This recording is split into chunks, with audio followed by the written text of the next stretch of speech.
제가 그렇게 2014년부터 열정을 바쳐서 온 힘을 들여서 한국에 알리고 있는 그 내추럴 와인, 과연 무엇일까요? 제가 왜 이 책을 쓰게 되었느냐면 사실 그 내추럴 와인이 무엇인가에 대한 궁금증에서 시작을 했어요. 어떻게 알려야 될까? 나는 내추럴 와인이 너무 좋아요.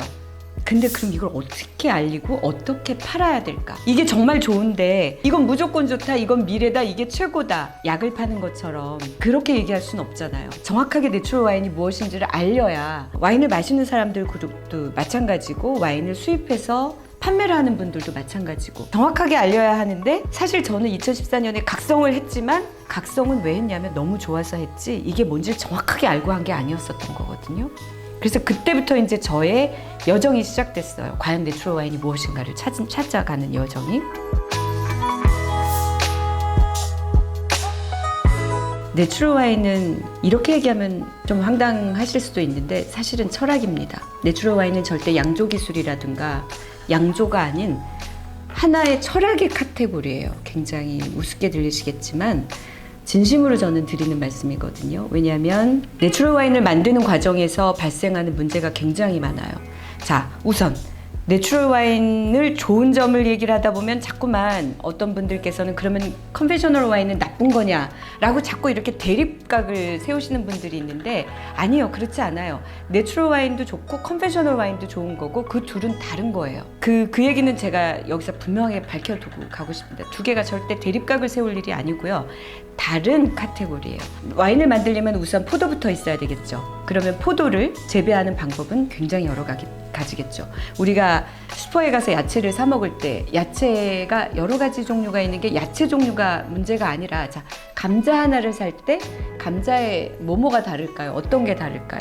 그냥 아무것도 없는 라벨 안 붙어 있는 감자가 있고 유기농 라벨이 붙어 있는 감자가 있죠. 이렇게 다른 거예요.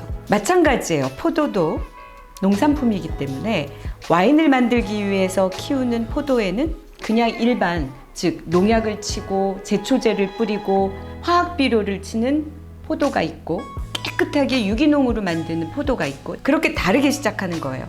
근데 그 다른 포도를 가지고 만드는 방법이 또 나눠져요. 깨끗한 포도에 아무것도 안 넣고 만들 수도 있고 조금 넣고 만들 수도 있어요. 아무것도 안 넣었을 때 그게 바로 내추럴 와인입니다. 그럼 뭘 넣느냐, 왜 넣느냐? 황을 넣을 수가 있거든요. 근데 사실은 와인에 얼마나 많은 게 들어가는지 여러분들은 아마 잘 모르실 거예요. 제초제를 뿌리고 농약을 뿌리고 그 화학 비료를 쓴 포도에는 천연 효모가 얼마나 붙어 있을 것 같으세요? 짐작이 가시나요? 제초제를 뿌리는 순간 효모도 같이 죽어요. 그러면 효모가 없는 포도를 가지고 와인을 만들어야 된다? 그 효모가 들어가서 포도 안에 설탕을 먹고 알코올을 뱉어야 발효가 일어나야 와인이 되는 건데, 그 효모가 없으면 어떻게 될까요? 넣어야죠. 그쵸? 양조 효모, 배양 효모, 밖에서 따로 기른 효모를 넣어야 되는 거예요. 여기서부터 집어넣는 게 시작이 돼요. 그래서 현대 양조학에서는 아예 처음부터 배양 효모를 얼마큼을 넣어라 라는 레시피가 존재해요. 다시 내추럴 와인 얘기로 돌아가면 내추럴 와인은 아무것도 안 넣고 만듭니다. 그럼 아무것도 안 넣다는 거에는 어떤 것도 들어가냐면 효모도 있지만 천연 이 대기 중에는 박테리아도 있거든요.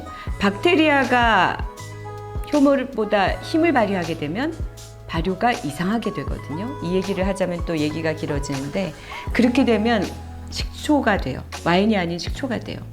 그 식초가 되는 거를 방지하기 위해서 황을 집어넣어 준 거거든요. 이산화황은 참 신기하게 효모는 안 건드리고 박테리아만 죽이거든요.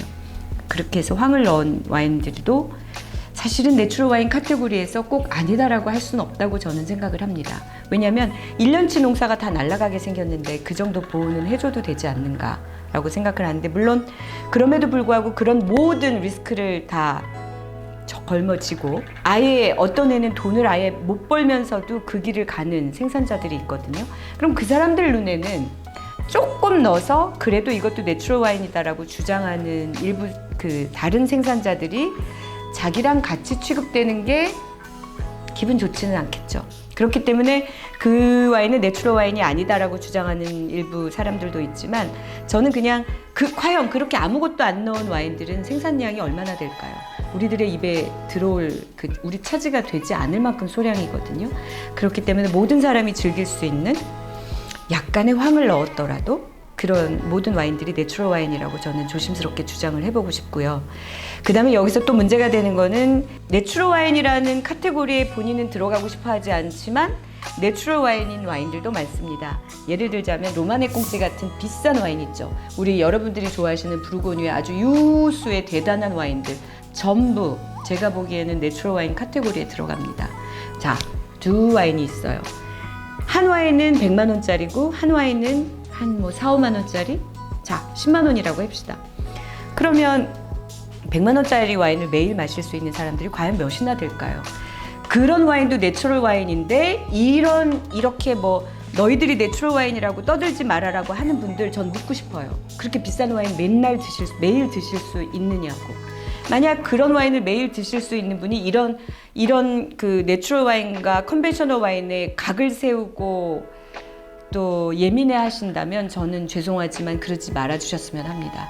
우리가 일상생활에서 즐길 수 있는 편안한 와인, 비싸지 않은 와인이 그 같은 가치를 가지고 만든 와인이라면 저는 존중해야 된다고 생각하거든요.